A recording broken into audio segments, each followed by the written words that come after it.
Welcome to Lyve Talks, a podcast by Lyve, a tech and logistics company headquartered in Abu Dhabi. On Lyve Talks, we tackle fintech, logistics, business, and best practices in the workplace. I'm Karim Bakhache, the VP of Strategy at Lyve Global, and I will be your host. There's around 15,000, well, there's more now, but there's around 15,000 delivery bikes, petrol delivery bikes on the roads in Dubai. And they're producing 42,000 tons of CO2 each year. That's killing 49,700 acres of forest each year, which is 202 square kilometers, twice the size of Paris. It's tremendous. When we speak to people, they're like, we haven't seen many around. But then after this conversation, when you're out on the roads, you will end up seeing quite a few biker, which is the delivery bike from One Moto. Is there any visual difference? You don't notice them on the roads because they don't make sound, so there's no air noise pollution as well. But they just look slick. We are in talks about building the UAE's first electric vehicle assembly and manufacturing plant right here in Dubai. And we're also speaking every other country we operate.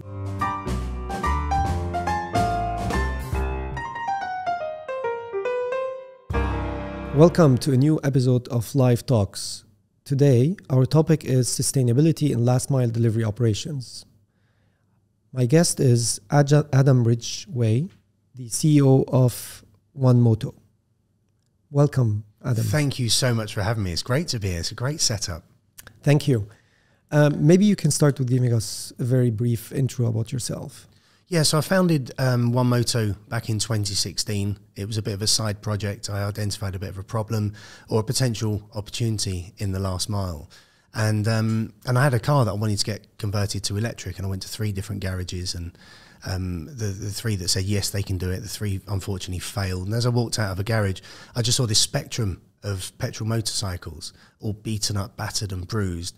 And I just wondered if anyone's creating an electric version of a last mile motorcycle. I did some research, and that research sort of expanded regionally, then internationally. And then I noticed that there's a huge opportunity for the environmental savings, the cost savings. And, you know, 3.5 years later, I was running a media agency at the time, and this was a bit of a side project. And then in December 19, I decided I had to make that call. Am I going to do this and go gung-ho, or am I going to do it as a side project? And the business just got a little bit too big, a bit too much, I suppose, traction for me to ignore it.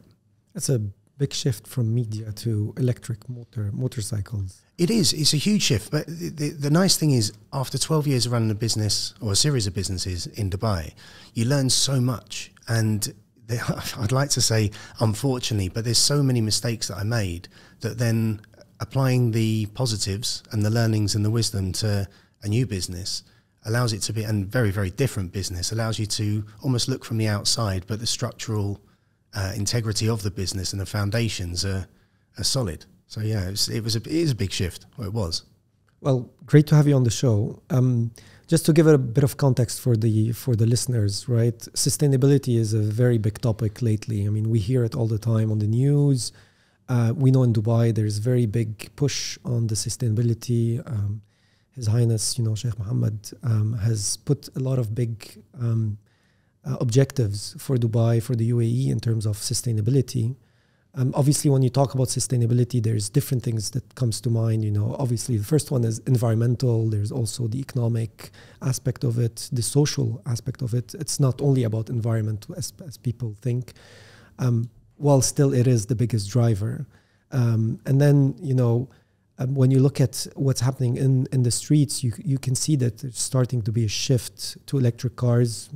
We've seen more and more Teslas on the roads. But in the motorcycles, it seems to be a bit more slower. Yes, there are the scooters, which is a completely different topic. But in the electrical motorbikes, you can still see the thousands of electrical motorbikes on the streets. And it still seems that we're using the same old motorbikes that consumes a lot of fuel, are not good for the environment, and any other impacts that they have.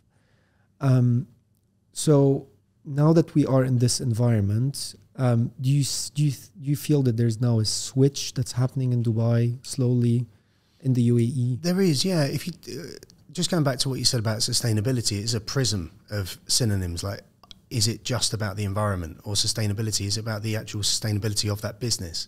And when you look at the last mile, it's not particularly profitable, or it is if you look at volume, but then you look at the sustainability of the welfare of the riders. So we identified the three key problems, which was environment, time and safety, as well as the profitability of, or the commercialization and profitability of the business operating. So there is a huge shift between the mindset of a want and the need to switch to electric. And I'm not saying that switching from petrol to electric is the answer. It's certainly not putting a plaster on the problem either. But when you start addressing those three and then educating the market, I'll give you some stats if you're ready for them. Yeah. But when you look at the environment, there's around 15,000, well, there's more now, but there's around 15,000 delivery bikes, petrol delivery bikes on the roads in Dubai. And they're producing 42,000 tons of CO2 each year. Now, CO2 is the most marketed of all the pollutants, but that's killing 49,700 acres of forest each year, which is 202 square kilometers, twice the size of Paris. It's tremendous. And it goes from one end of Dubai, if you put it onto a map, one end of Dubai to Jebel Ali and within, and then into the country. It's basically swallowing up the entire breadth and depth of Dubai. So environmentally, it's tremendously harmful. And air pollution is the greatest killer of humanity. So when you talk about sustainability from the environmental level, it's incredible the harm that petrol motorcycles have. But yet when you look at cars, everyone talks about the combustion engines and the pollutants and the problems with smog and air pollution. Motorcycles are below aeroplanes, cruise liners. They are the most harmful per capita, up to 16 times more harmful than an SUV or a bus in the first year of life, 50 times more in their second year and beyond. So you look at all these petrol delivery bikes, they're really harming the environment. When we speak to the government and we start talking to them and sort of passively educating the understanding of the harm that motorcycles have, it's just unknown. So policies, decisions, the vision, very, very much sort of being reevaluated. But that's very interesting. I personally didn't know that motorcycles are more harmful than cars. You usually, when you hear the news, they always talk about, you know, the cars, and maybe buses. Also, you see some news on airplanes lately. I remember seeing some news about kind of like some electric airplanes for short distances. But then when you talk about motorcycles, it seems to be forgotten, or maybe it's not the most sexy topic for all these policymakers. But lately, I've seen on the news that they've issued some new guidelines, not lately, but I think it was more again on the scooters than on the electrical motorcycles. Unless I'm wrong, I mean, maybe you've looked into it more in details. We actually approached the RTA and a couple of government departments a couple of years ago and said, look, if e-scooters or that micro-mobility in the scooters are coming into the market, maybe we need to look at a digital licensing program, and we put a couple of suggestions. A couple of years later, they've offered it. So that's fantastic. Then when you look at the profitability, it's 3.8 times cheaper to operate an electric fleet of vehicles compared to a petrol one. So if you look at profitability with the 3PLs as well as the aggregators and so on that are operating their fleets, you look at the cost of servicing, maintenance, fuel being the major one. And then that naturally transposes over to the riders, because on average and generally, the riders are paying their own fuel. So as of January last year, 2021, they were paying around 3,800 dirhams a year in fuel. As of April this year, they were paying 7,900 dirhams. So it's considerable in terms of that cost saving. But the 3PLs don't necessarily need to make that switch, because it's borne by the riders. Correct. But the riders, we've met with several of them. Some of them been in tears. And I spent a week as a delivery rider to really understand how the riders perceive their job, the companies they work for, and basically to give us a bit of greater understanding. And they just think it's unprofitable for them. They don't know how much they're earning as a salary at the end of the month. The way they're paid can vary. And when you think they're earning a modest 36-ish thousand dirhams a year, to have the best part of 8,000 dirhams of that in fuel costs just to be able to do their job, that's a tremendous percentage. But why the 3PL in general, like all the delivery, are not jumping on this? If economically it makes a lot of sense, as you say now, why are they not all switching? That's a great question. Why aren't they? When you look at 2020 was a year of us educating the market, or at least position ourselves, the brand, and the realization that if you were to switch to an electric fleet as a solution, then here are the positives from it. And there's the reason why they weren't switching is a capex versus opex. So you replace a fleet of 1,000 vehicles, it's going to cost you on the capex model. And we didn't have the finance partners to be able to lease the vehicles. So it took us several months to find a couple of sort of very, very valid, reputable lease partners, which we've now got. So we're now going to market with, you can lease a vehicle, slightly more expensive than petrol, but the technology, the telematics and everything else that's included, there's justification in that as well. Teslas aren't going to be reducing their prices, they're fixed. The technology that goes into it. So there was a capex versus opex consideration, but there was also that understanding of, if our business operates on this operational level, if we were then to switch to a different form of transport, or the 3PLs that don't have an electric fleet, how's that going to impact our business, our speed of delivery, the riders, the understanding internally, externally? Is it worth making that switch now, or should we wait until we have to? So it's that need versus the want. Of course. Just for the listeners, just to make sure that they understand the OPEX, CAPEX, because sometimes CAPEX is when you have to invest in one shot, buy all the motorcycles, and then you have to kind of own the motorcycles.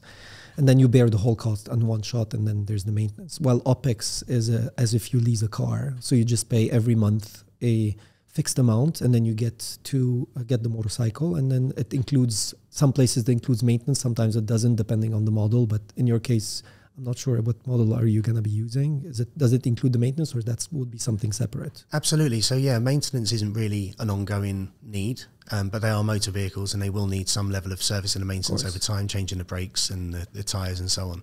So yeah, our lease partners offer a maintenance program that again takes the mindset of an objection or potential query, worry about switching. It just pacifies that.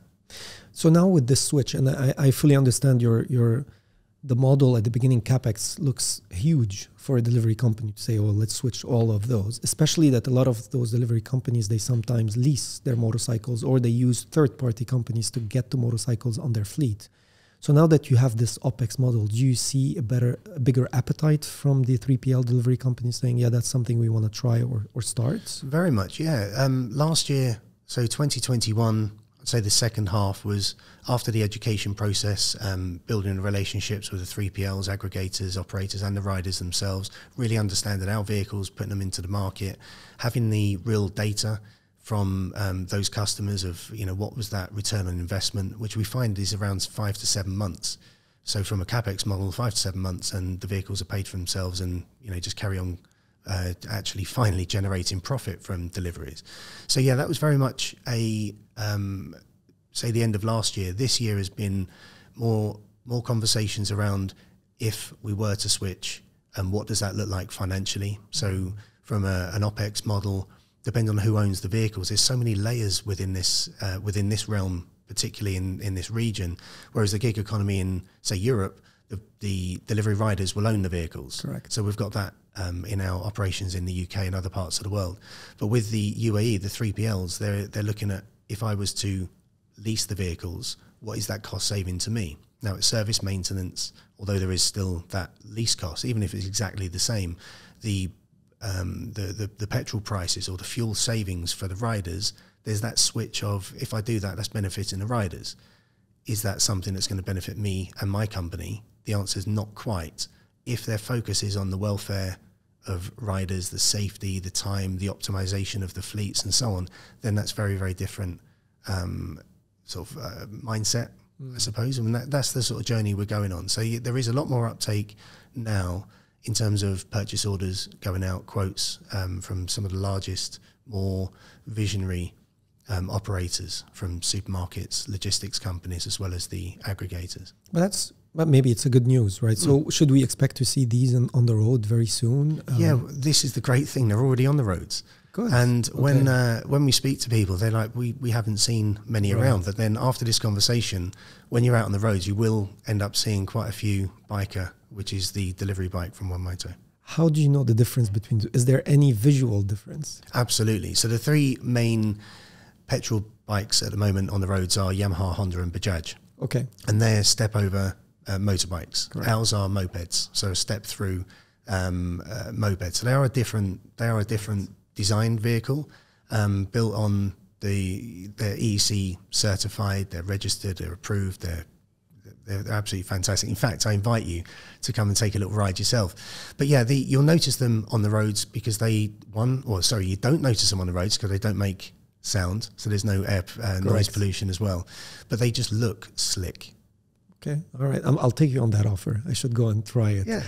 Do you think there's any challenges in terms of charging stations? At the end, if you have a fully electrical, you're going to need some charging stations around the city.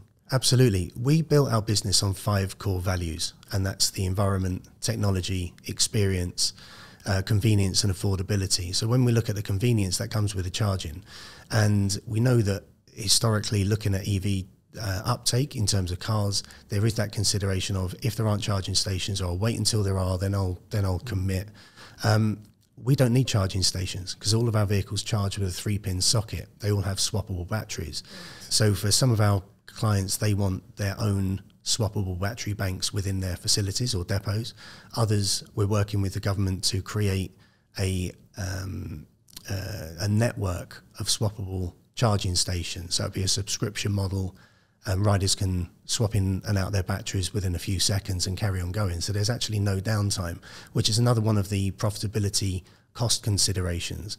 When you look at the average rider, if they were to service their vehicles at the correct periodical intervals, then you look at the amount of times they refuel. It's around 5 hours a month per rider that is in downtime. Now, we can't calculate exactly what that cost is because every aggregator or 3PL calculates it slightly differently. But yeah, there's no downtime. So in terms of convenience, it's incredibly convenient. So when you say it's 3 sockets, so he can use it the whole day and then recharge, or he has to stop during the day at some point and say, no, that's a downtime, I need to charge. Obviously, he can switch the battery, but I'm just trying to understand a bit the operations of it. Yeah, so it depends on the vehicle usage. And if you look at the average usage, or the average kilometers, I should say, pre-pandemic, that was around 100 to 140 kilometers a day. Then during the pandemic, there's a lack of supply of riders. Of course. There's more riders being utilized more. There's longer hours, more uptime in terms of the riders' deliveries. So that goes up to 250, 300, even 350 kilometers a day, which then I won't go into too much about the rider welfare and the general fatigue that they face. And, that's a different conversation. But yeah, if riders need to swap out the batteries, they can do. Most basement car parks, in fact, every one that I've ever been to has a series of 3-pin sockets if they need to have that top-up charge. But then depending upon how they operate, is it that hub and spoke model? Do they go back to depot like some restaurants do? Or is it I leave one landmark of a morning and I go and do my route and then go back at the end of the day? They may need to charge, they may not. So what we're saying here is that they could go the whole day without needing to recharge. Depending on kilometers, depending absolutely, on kilometers, yeah. And we do find that. Okay, interesting. Okay, so it's not about, so it's all about kilometers at the end, right? So everybody would, in terms of speed, like at the end, if like a lot of these 3PLs, they have very specific SLA that they need to meet, especially when you do the on-demand delivery, which is the aggregators and anything related to food and beverages and groceries. Is there any impact on speed when you change to electrical motorbikes? There is, yeah, and it works quite wonderfully. Actually, we launched our series of e-bikes at GITEX last year, and we were approached by Dubai Police, and they said about the speed because our motorbikes were there as well, and they said about the speed, and we've got, because they're data driven, we can limit the speed that the vehicles go. So we said 85 kilometers an hour, which then means that they can be used on any road. The RTA give the permissions to do so. And then the RTA, I believe it was last year, said that no delivery motorcycles should go above 100 kilometres an hour. So it fits perfectly within that realm. Now, this is where when we speak to 3PLs, they've said to us not that long ago that they need the vehicles going 110, 120, which is against what the RTA regulations are, but that's what they feel like they need in order to meet the delivery times and the supply and demand, right? But then if you optimize the routes through telemetry and various other telematic data sets, then you can optimize your delivery, meaning that the riders are reduced work pressure. You don't necessarily need to take away the delivery volume bonuses that they're offered, but you can actually reward them and they can earn more money by not actually delivering as much, but you're still delivering on time or quicker. You mentioned a few times telematics. I'm very interested to understand a bit more. What do you mean by that, and how important is it with e-bikes? The importance, I believe, is incredible. If you take the fleet owner, the data sets from the green kilometres travelled, which is almost gamification of if you travel a certain amount of green kilometres, we've got this green rewards program within the app that's being developed. But then you can see whether the riders are optimising their routes. A lot of the 3PLs, aggregators and so on, they don't have route optimisation. They do have their maps that the riders use and the various different data through the aggregator or the operators' apps. But then with the vehicles and the riders, there's not that synchronization. So we've spoken to a few and they do around 1.2 deliveries an hour. But with the optimization, we can increase that to 3.4 deliveries per hour, which when you start looking at the telematics of the average speed that a rider's riding aggressive or passive, do they need more training? Which could be a lot of the answers. The answer is probably yes, they do need more training. And we've done loads of research into, are the riders trained to a proficient level of the UAE? Yes. But could that be better? We believe that the answer is also yes. Could that be improved? The data that's actually availed with the accidents and so on the road, a lot of that is rider pressure, but you can reduce that through data. And we all know that if you have the data and you can use that resource to optimize your operations, it benefits everyone. But you mentioned a very important point, and that's a bit surprising. So you can go from 1.2 to 3.4 delivery per hour in case you take advantage of the telematics that you see. Is that purely around optimization of route, or is it a combination also of better training of the driver, or what exactly, how does that switch happen? Yeah, it's a combination of both. It's a good question. There's the understanding of, I suppose, the AI through the back end, the AI understanding of if someone's ordering from a particular location and they're delivering it to another, are there a couple of orders that could be bolted on to the same delivery route? Are the riders that accept the delivery, they want to meet their quota for the end of the month, but are they the best person to be making that delivery? So there's a few different considerations with that. And you supply the data to be analyzed, or is it, because you say telematics is at the end, the owner of the fleet will look at all the data and try to make some decisions out of it? Or how does it work exactly? Do you have like a dashboard, or is it just data that we can, as a 3PL, consume? Absolutely. Yeah, so it is a dashboard. It's a real-time live report. You get monthly reports as well. So we can give you, here's the reports to make decisions on. Here's some recommendations. So if a rider's very aggressive, passive or speeding, why is that? We can look into, is that speeding down slip road?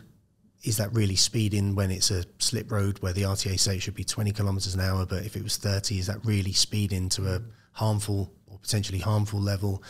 Where are the riders riding? So sometimes you'll see that the riders go across central reservations in order to cut out a U-turn, for example. So there's lots of this data that we can see the route that motorbike has travelled, and then it's working alongside, which I think is very, very different to, although there aren't really telematics installed on a lot of the petrol bikes in the city, we work very, very closely with those 3PLs and operators to make sure that the vehicles are used to their best advantage.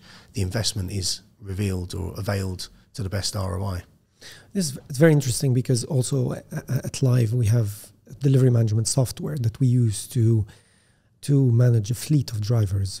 It's called Engage. And it has a bit of what you just mentioned, but it does seem that it's missing also some of the information that you get from the driver in terms of exactly the behavior of the driver on the street, which is very, very different from, understanding from point A to point B, how long it took him, how long he spent. Here we're talking about more behavior of drivers. It's a combination of both. So we have a complete fleet solution from private riders like myself. I'll ride around Dubai and I can see how many green kilometers I've traveled and so on, which is sort of level one. Then you have the riders, they have their data sets and their information.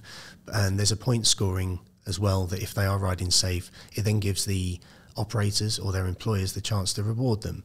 Then you have the fleet management part of the software as well. Good. Okay. So maybe now if we switch to the driver, at the end, the core of all this is the driver. It's the welfare of the driver. It's to make sure that he also is taking advantage of this. Does he need a different training? Is this something that the RTA is imposing as a different type of permits if you want to go into a moped? Or is it the same thing as if he's driving a motorcycle, he can just jump on an electrical motorbikes and go for it? Yes. Absolutely. The riders they don't need any more training. They just need the standard motorcycle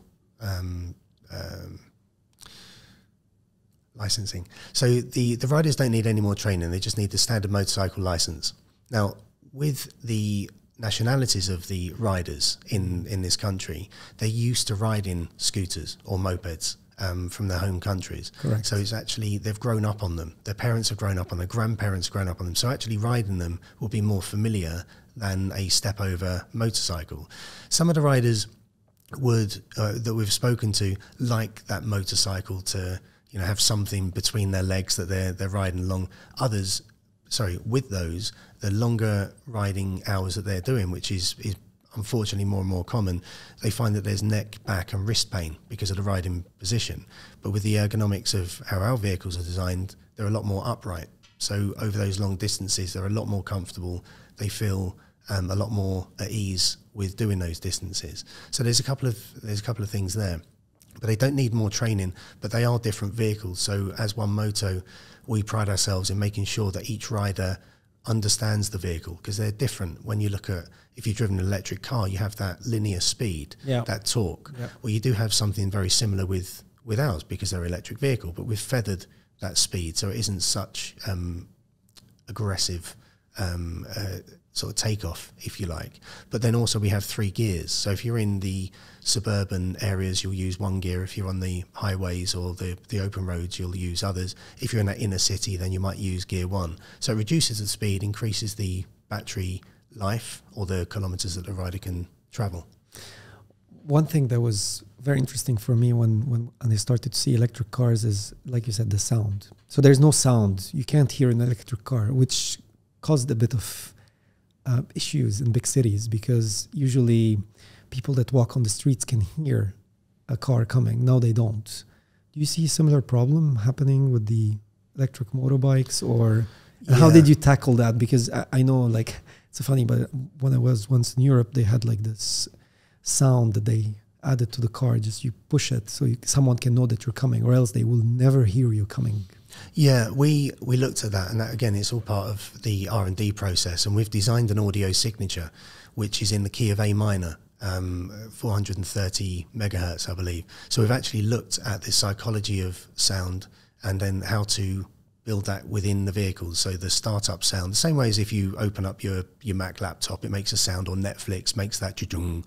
Then we've got the same audio signature on startup and shutdown, as well as when the vehicle travels, it has a certain pitch and frequency that the vehicles are, the sound they make. And then over time, if depending on the vehicles, if it's an e-bike or one of the mopeds and other vehicles we're designing, then if you want to change that sound to something else, that gamification, you can add that as well. So you've spoken about One Moto a lot in the UAE, of course. So, and I read that you've now expanded outside of here. So you have a footprint in the region globally. Can you talk about this a bit more? I can talk about some of it. Okay, yes, absolutely. Sure. So we started off really as the UAE is the beachhead market, and then looking at the GCC as a region. So we're in conversations with Qatar, Kuwait, Bahrain, Saudi, and a few other, say, GCC going into Africa. But then we've sold in Kenya. We're also looking at distribution in Kenya, Ethiopia, Ghana. And then outside of this region, we launched in India last year, which is globally the largest market in the world with 37 million motorcycles on the road. So it's incredible for a UAE startup, say UK UAE startup, to then go and launch into India. But then since then, we've of course got presence in the UK. We're now stretching further into Latin America. So the footprint and our audacious vision by 2028 is on track, modestly. Good to hear. I mean, it's a very interesting concept, and of course it's a trendy also topic, sustainability and making sure that we're switching all to electric. And when we look at sustainability, we're also looking to build assembly and manufacturing plants as close to our end customers as possible. So we are in talks about building the UAE's first electric vehicle assembly and manufacturing plant right here in Dubai. And we're also speaking every other country we operate, we're doing the same. And do you have to go through regulators in every single country you're expanding to? Yes, every country has its own series of hurdles to cross. But the nice thing is there's that mindset of the vision of the want to change and the want for that infrastructure, not just from the government, but also from a lot of the operators, a lot of the customers as well. There's that want versus the need to switch. So that transition is really helping us because the mindset's there. Good. So which brings me to kind of an important question, as a 3PL, right? Or as an aggregator or anyone, what should they do to start, a conversion or to start switching to the electric motorbikes? Ask us questions. Come and meet. Because once you understand and see the data and the proof that switching your fleet from petrol to electric doesn't have to be all at once. Whether it's a CapEx or OpEx, you can do it in tranches. But the mindset, if that's there, of the want to change and evolve and be profitable and look after the welfare and safety of riders and use the data to optimize your business, to be more efficient and profitable at the same time, then it's all about education. So it's about asking the right questions. Come and take some demos.